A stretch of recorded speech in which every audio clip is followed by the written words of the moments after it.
3 was milking it. 4 is definitely enough. So this is the last one. Welcome back to Lizard of Doom. I am Max. This is the last ever X Games Workshop Ask Me Anything thing I am doing.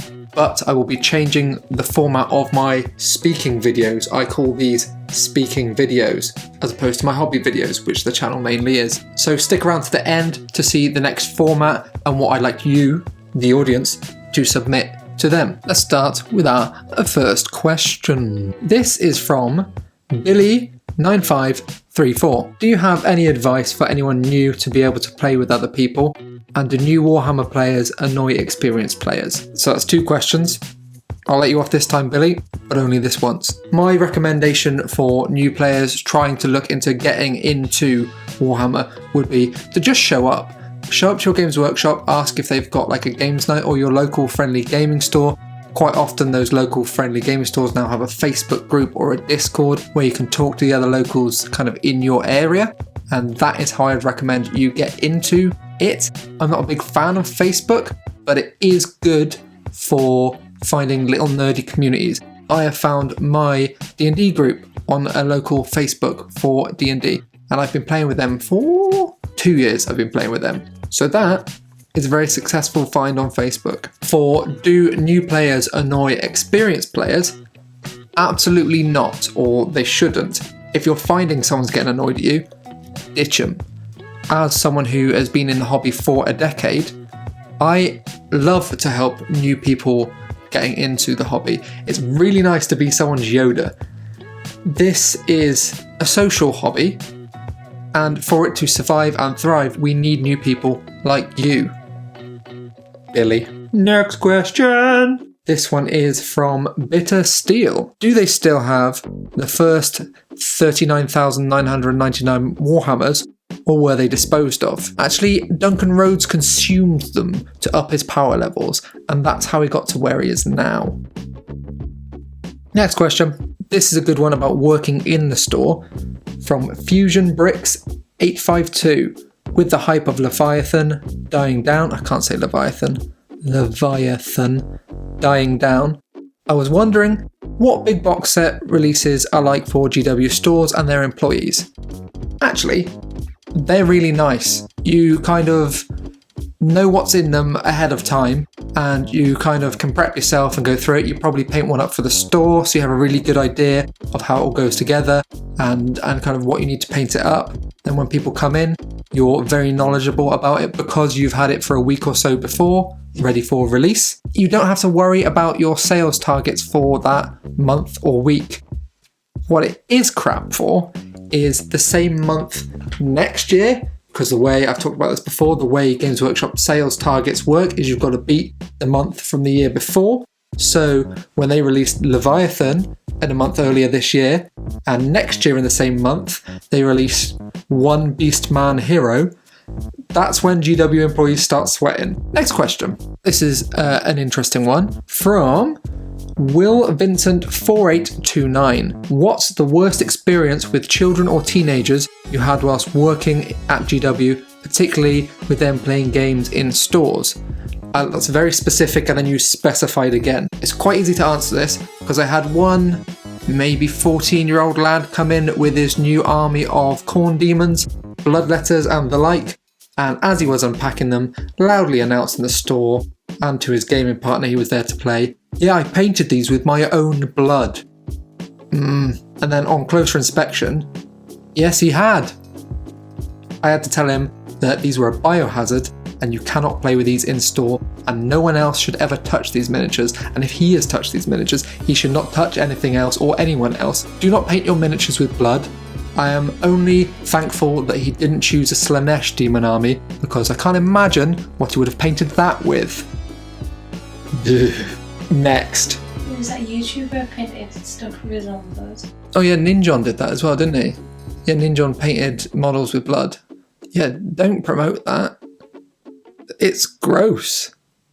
I like Ninjon, but that's gross. This is from Jeff Holt 9437. As a long-time buyer of GW products, I struggle with buying full-price models from a GW store when I can get up to 20% off at a third-party store, sometimes with free postage and packaging.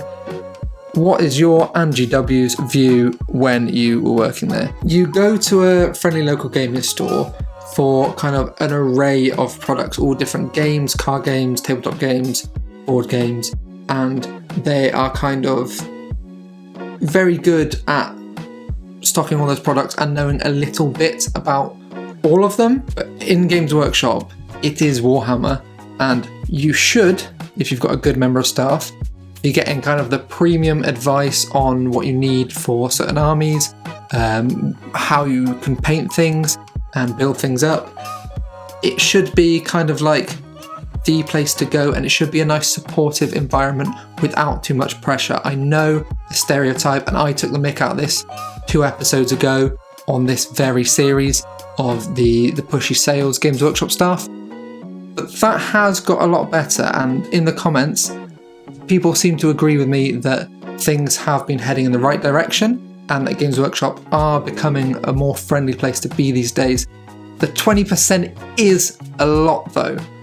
I too buy stuff from third parties all the time.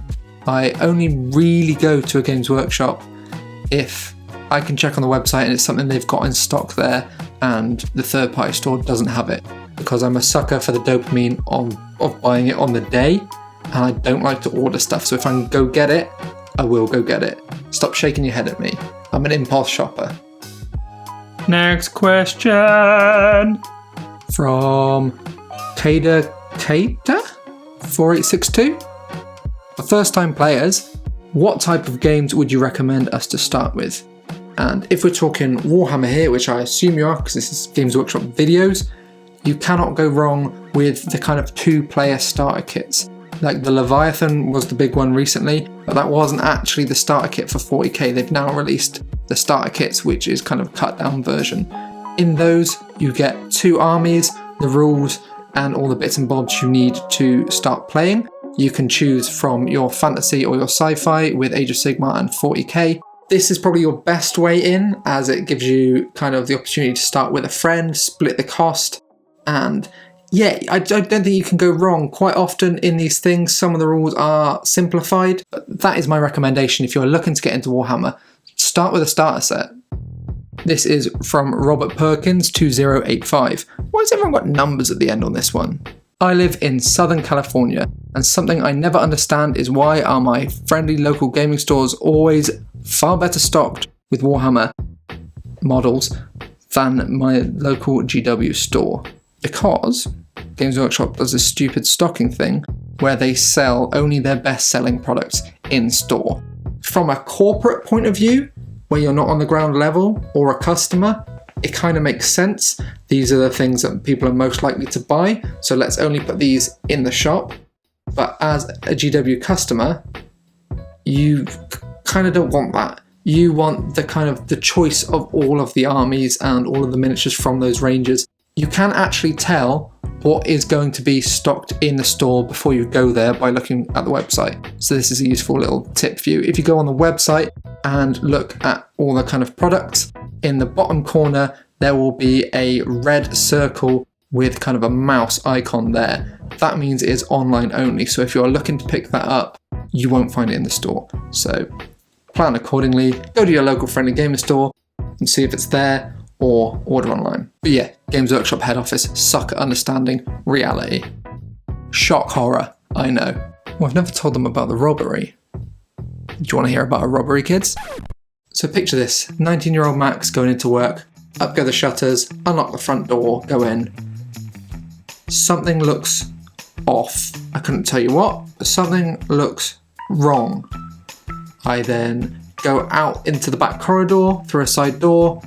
Has there always been a rolled up bit of carpet there? That's strange. I then go out the back to the back room, go to get the money out the safe. This safe looks very scratched. I'm sure it didn't look like that before.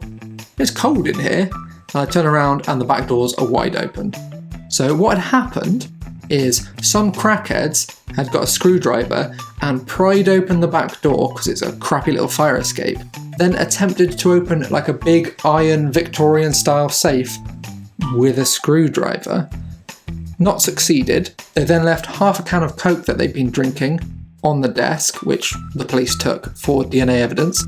They then wandered into the shop, like the back corridor bit, left a rolled up carpet in there and half a candle.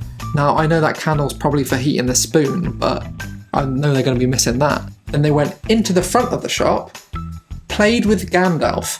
This is what I'd noticed was wrong when I went in. The Hobbit starter board, Gandalf was in the wrong place. I always had them set up in a certain way, and Gandalf had moved. So these crackhead thieves, sneaking around, stealing money for crack. Ooh, Gandalf. And they'd moved him, and they moved him around. They then took the till drawer that had nothing in it and left via the back door again. This was the great robbery of My Games Workshop. An absolute mastermind of a criminal pulling off an Ocean's 11 style crime. Nice one, crackhead. Next question. From Cant from EC. Have you ever met Horus Heresy? Yes. He's very rude and has lots of daddy issues. Well, it's an actual person. No, he's not an actual person. Oh. Horus Lupercal is the Primarch. This is like a 50-book series. Do you want me to do this now? No. Or I didn't think so. I think I'm done with questions, actually. We just do a little quick scroll.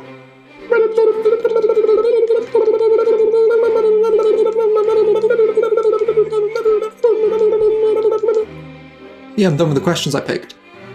Right, this leads me onto the next format for my speaking videos. I am going to be doing a series where I judge your Warhammer Sins as an Inquisitor. So please leave your Warhammer Sins in the comments below. I know you don't thin your paints. I said don't then. I know you don't thin your paints. Put that down there if that's you, because I know it's you. If you, I don't know, build stuff lying down prone so your enemies don't have good line of sight on you. Scumbag, also leave it below. That kind of thing.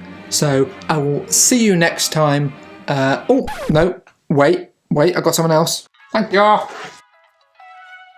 Next week's hobby video will be building a Tau Gundam, because Tau are based on Gundams, and I thought I'd make a Gundam into a Tau.